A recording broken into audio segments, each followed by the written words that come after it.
நம்ம சேனலில் வீடியோ போட்டோடனே உங்களுக்கு மெசேஜ் வரணும் அப்படின்னு நீங்கள் நினச்சிங்கன்னா ரைட் சைடில் இருக்கிற ரெட் கலர் சப்ஸ்கிரைப் பட்டனை ப்ரெஸ் பண்ணிக்கோங்க. அப்படியே பக்கத்தில் ஒரு பெல் சிம்பிள் வரும், அதே கிளிக் பண்ணிட்டீங்கன்னா உங்களுக்கு மெசேஜ் தவறாமல் வரும். சரி, வாங்க வீடியோக்குள்ளே போகலாம். என் பெயர் பூஜா. நான் 8ஆம் வகுப்பு வரை அரசு பள்ளியில் படித்தேன். அதற்கு பிறகு அப்பா என் மேல் படிப்பை நிறுத்திவிட்டார். நான் என் அப்பாவுடன் தனியாக வசித்து வந்தேன். என் அப்பா ஒரு நாள் சம்பாதித்தால் அதை அடுத்த நாள் மது கடையில் செலவழித்து விடுவார். என் அப்பா என்னை ஒரு பெரிய முதலாளியிடம் அழைத்துச் சென்று சுத்தம் செய்யும் வேலையை வாங்கி தந்தார். என் 55 வயது முதலாளி தன் வயதை விட மிகவும் இளமையாக தெரிந்தார். அவர் வீட்டில் அவரை தவிர வேறு யாரும் இல்லை. என் அப்பா தினமும் என்னை முதலாளியின் வீட்டில் விடுவார், பின்னர் அழைத்துச் செல்வார். இன்று மாலை அப்பா என்னை அழைத்துச் செல்ல வரவில்லை. நான் நீண்ட நேரம் அப்பாவுக்காக காத்திருந்தேன். நான் வாசலில் நின்று கொண்டிருப்பதை கண்ட முதலாளி என் அருகில் வந்து, "ஓ அப்பா இன்று உன்னை அழைத்துச் செல்ல வரமாட்டார் என்று நினைக்கிறேன். அதனால் அவருக்காக காத்திருப்பதற்கு பதிலாக வீட்டுக்குள் வா" என்றார். முதலாளி சொன்னபடி நான் அவருடைய வீட்டுக்குள்ளே சென்றேன். என் முதலாளி இப்போது சாப்பிடும் நேரம் ஆகிவிட்டது, அதனால் வா என்னுடன் நீயும் சாப்பிடு என்றார். நான் முதலாளியுடன் சாப்பிட அமர்ந்தேன். சாப்பிட்ட பிறகு இரவு அவர் என்னை தன் அறையிலேயே தூங்கச் சொன்னார். ஆனால் நான் அங்கே படுத்ததற்கு பதிலாக ஹாலில் தூங்கிவிட்டேன். அடுத்த நாள் காலை முதலாளியிடம், "முதலாளி, என் அப்பாவிற்கு ஃபோன் செய்து வரச் சொல்லுங்க" என்றேன். அவர் உடனே என் முன்னிலேயே ஃபோன் செய்தார். ஆனால் அப்பா ஃபோனை எடுக்கவில்லை. ஒரு தந்தை எப்படி இவ்வளவு பொறுப்பற்றவராக இருக்க முடியும்? தன் இளம் மகளை 55 வயதுடைய ஒரு நபருடன் தன் வீட்டில் தனியாக எப்படி விட்டுச் சென்றார்? மாலையில் முதலாளியிடம் கெஞ்சி தன்னை வீட்டிற்கு அழைத்துச் செல்ல சொன்னேன். வீட்டிற்கு வந்து பார்த்தால் எங்கள் வீட்டில் பூட்டு போட்டுப்பட்டிருந்தது. அப்பா எங்கே போனார் என்று எனக்கு தெரியவில்லை. அதனால் விருப்பம் இல்லாமலேயே மீண்டும் முதலாளியின் வீட்டிற்கு வரவேண்டி இருந்தது. கண்ணிமைக்கும் நேரத்தில் 10 நாட்கள் கடந்துவிட்டன. ஆனால் அப்பா என்னை அழைத்துச் செல்ல வரவில்லை. ஒரு நாள் முதலாளி என்னை சந்தைக்கு அழைத்துச் சென்றார். அவர் எனக்காக நிறைய உடைகளை வாங்கி தந்தார். சந்தையிலிருந்து வீட்டிற்கு வந்த முதலாளி, "இன்று நாம் வாங்கிய உடைகள் எதற்காக தெரியுமா? நீ நாளை முதல் பள்ளிக்கு செல்ல வேண்டும்" என்றார். முதலாளி எனக்கு ஒரு பெரிய உதவி செய்ததாக நான் உணர்ந்தேன். நான் படிக்க விரும்பினேன், ஆனால் பணம் இல்லாததால் படிக்க முடியவில்லை. 2ஆம் நாளிலிருந்து நான் தினமும் பள்ளிக்கு செல்ல ஆரம்பித்தேன். முதலாளி என்னை நகரத்தில் உள்ள ஒரு தனியார் பள்ளியில் சேர்த்திருந்தார். நான் பள்ளிக்கு செல்ல ஆரம்பித்ததிலிருந்து முதலாளி வீட்டில் மற்றொரு வேலைக்காரனை வைத்திருந்தார். அவன் வீட்டின் அனைத்து வேலைகளையும் செய்து அங்கேயே தங்கியிருந்தான்.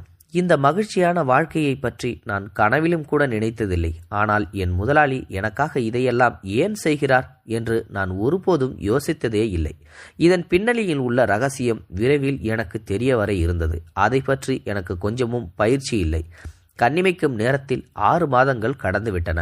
இப்போது நான் இன்னும் அழகாகவும் இளமையாகவும் தெரிந்தேன். வீட்டு வேலைக்காரன் தினமும் இரவு தூங்குவதற்கு முன் எனக்கு பாதாம் பால் கொண்டு வருவான். இதெல்லாம் என் முதலாளியின் உத்தரவின் பேரிலேயே நடந்து கொண்டு இருந்தது.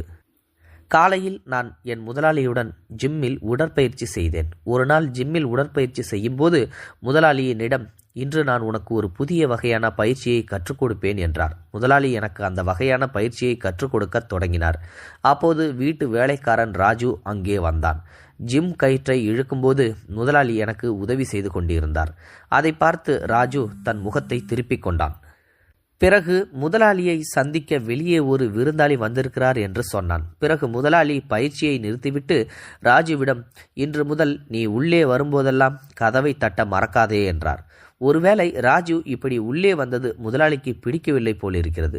முதலாளி வெளியே சென்ற பிறகு ராஜு என்னை வித்தியாசமான கண்ணோட்டத்தில் பார்க்க ஆரம்பித்தான். ஆனால் நான் அதை புறக்கணித்துவிட்டு என் அறைக்கு சென்று விட்டேன். சிறிது நேரம் கழித்து நான் பள்ளிக்கு கிளம்பினேன்.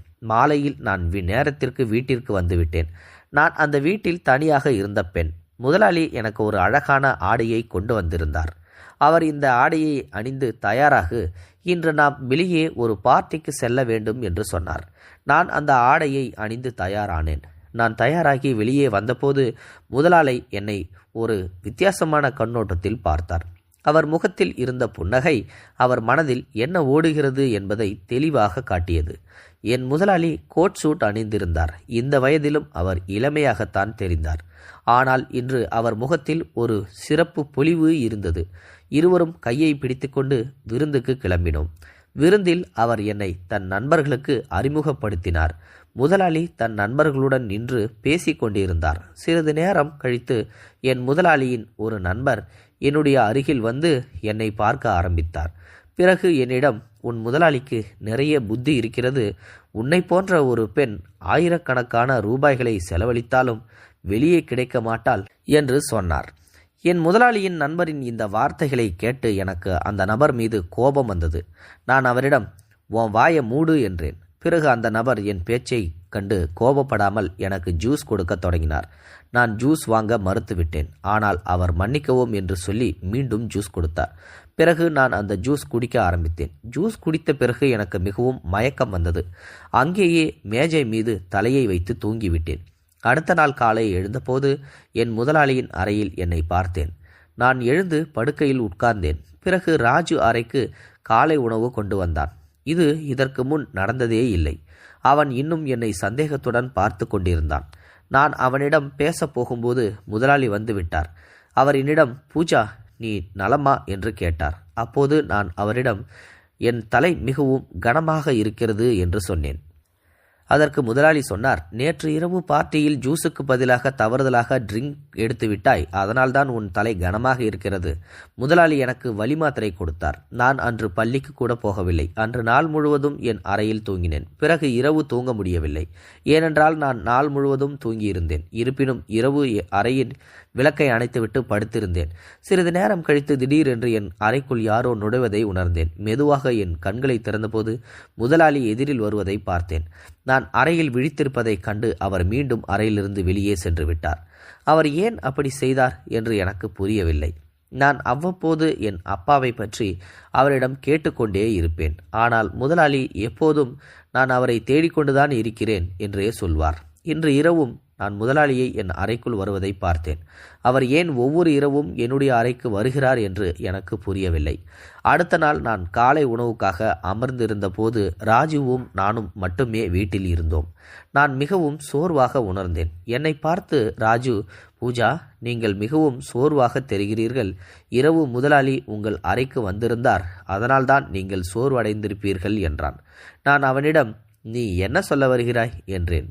நான் இவ்வளவு சொன்னதும் ராஜு, பூஜா, என்னை மன்னியுங்கள், தவறுதலாக என் வாயிலிருந்து இந்த வார்த்தைகள் வந்துவிட்டன என்றான். ராஜு என்னிடம் ஏதோ சொல்ல விரும்புகிறான் என்று நான் நினைத்தேன். இன்று நான் என் அப்பாவுக்காக வாழ்த்து அட்டை செய்து கொண்டிருந்தேன். ஏனென்றால் இன்று என் அப்பாவின் பிறந்த நாள்.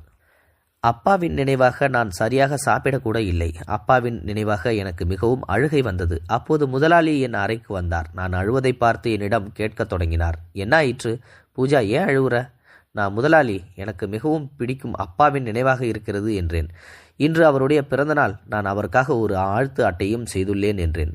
வாழ்த்து அட்டையை பார்த்து முதலாளி என்னிடம், மிக விரைவில் நான் உன்னை உன்னுடைய அப்பாவிடம் அழைத்து செல்வேன் என்று சொன்னார். பிறகு முதலாளி எதுவும் சொல்லாமல் என் அறையிலிருந்து வெளியே சென்று விட்டார்.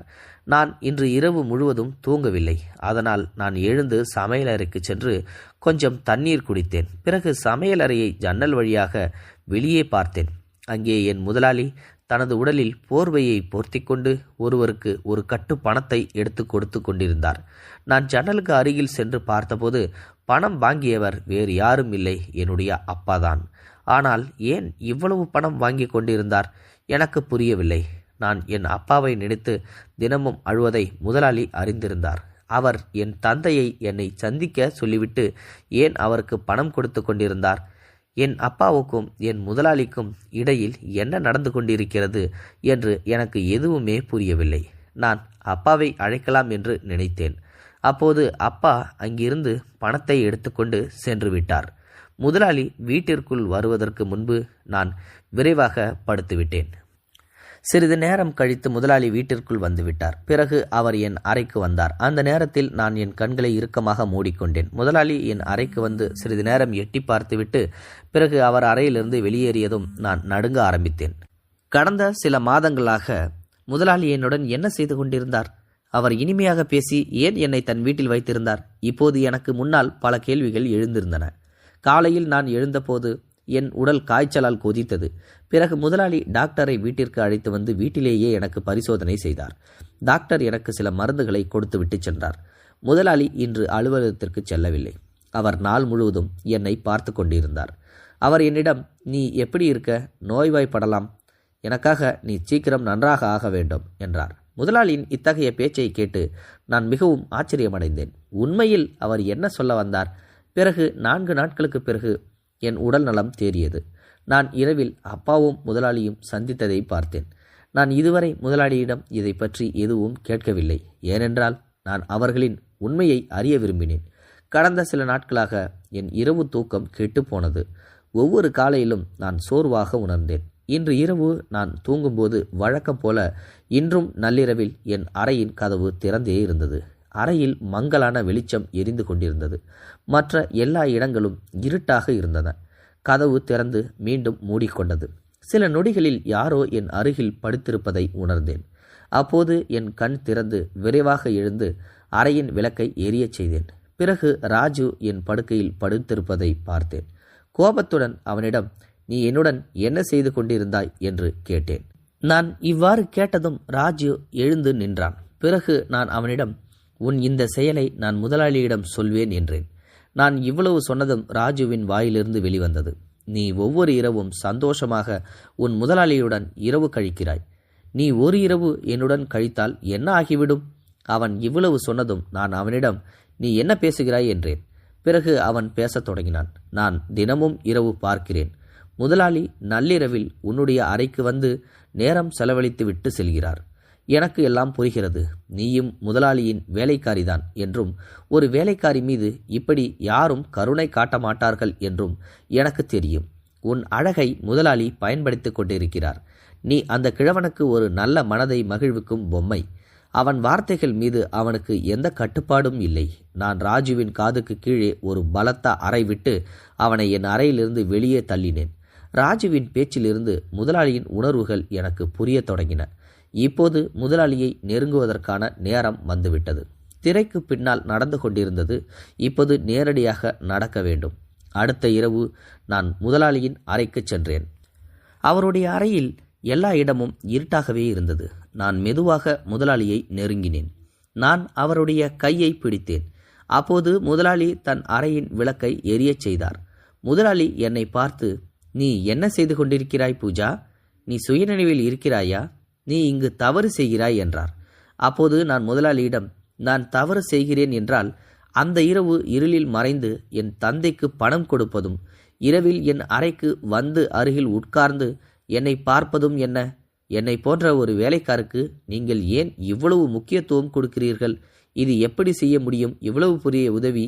நீங்கள் மனதில் ஏதேனும் எதிர்பார்ப்பு இல்லாமல் இவை அனைத்தையும் செய்ய முடியாது என்றேன். பின்னர் தயவு செய்து என் அப்பாவை என்னிடம் சந்திக்க வையுங்கள் என்றேன். நான் இவ்வளவு சொன்னதும் முதலாளி, உன் அப்பாவுக்காக இந்த நிலைக்கு நீ செல்வது சரியில்லை என்றார். பிறகு முதலாளி, உன் தந்தை சூதாட்டத்தில் உன் வீட்டை இழந்தார். அதனால் அவர் உன்னுடன் சூதாடப் போகிறார். அப்போது அவர் உன்னை பணத்திற்காக தன் குடிபோதையில் இருந்த நண்பர்களுக்கு விற்று கொண்டிருந்தார். ஆனால் எனக்கு உண்மை தெரிந்ததும் நான் உன் தந்தைக்கு அவர் கேட்ட அளவுக்கு செல்வம் கொடுத்தேன். நான் உன்னை என் மகளாகத்தான் ஏற்றுக்கொண்டேன். உன் அப்பாவின் மீது உனக்கு இவ்வளவு அன்பு இருப்பதைக் கண்டு நான் உனக்கு அவருடைய உண்மையை சொல்ல விரும்பவில்லை. எந்த ஒரு பெண்ணின் இதயத்திலும் தன் தந்தையின் மீது வெறுப்பை நான் உருவாக்க விரும்பவில்லை. நான் என் மகளையும் மனைவியையும் ஒரு விபத்தில் இழந்துவிட்டேன். கடவுள் எனக்கு நிறைய செல்வம் கொடுத்திருக்கிறார். ஆனால் அந்த சொத்துக்கு வாரிசு இல்லை. நீ வந்ததிலிருந்து இந்த வீட்டில் குழந்தை இல்லாத குறை நீங்கியது. நீ எந்த கெட்ட கைகளிலும் சிக்கக்கூடாது என்று நான் விரும்பினேன். அதனால்தான் நான் உனக்கு தெரியாமல் உன் தந்தையிடமிருந்து உன்னை தத்தெடுத்தேன். இப்போது நான் உனக்கு முழு உண்மையையும் சொல்லிவிட்டேன். இப்போது நீ என்ன முடிவு செய்தாலும் நான் ஒப்புக்கொள்வேன். பிறகு நான் அவரை முதலாளி என்பதற்கு பதிலாக அப்பா என்று அழைத்தேன். என் வாயிலிருந்து அப்பா என்ற வார்த்தையை கேட்டு அவருடைய கண்களில் ஆனந்த கண்ணீர் வந்தது. நான் அப்பாவிடம் ராஜுவின் செயலை பற்றி சொன்னபோது அவர் உடனடியாக ராஜுவை வேலையிலிருந்து நீக்கிவிட்டார். மேலும் அவருக்கும் ராஜு மீது நீண்ட காலமாக சந்தேகம் இருந்ததாகவும் என்னிடம் சொன்னார். அதனால்தான் அவர் இரவில் என் அறையை சோதிக்க வருவார். ஒரு தந்தையின் கடமை குழந்தைகளை பெற்றெடுப்பது மட்டுமல்ல, குழந்தைக்கு நல்ல கல்வி அளித்து நல்ல முறையில் வளர்க்கவும் வேண்டும். நண்பர்களே, இந்த கதை உங்களுக்கு பிடிச்சிருந்ததுன்னா மறக்காம கமெண்ட் பாக்ஸில் சொல்லுங்கள். தேங்க்ஸ் ஃபார் வாட்சிங். இது போன்ற செய்திகளை உடனுக்குடன் நீங்கள் தெரிந்து கொள்ள மறக்காமல் எங்களுடைய சேனலை சப்ஸ்கிரைப் செய்யவும், கூடவே பக்கத்தில் வரும் பெல் ஐக்கானையும் கிளிக் செய்யவும்.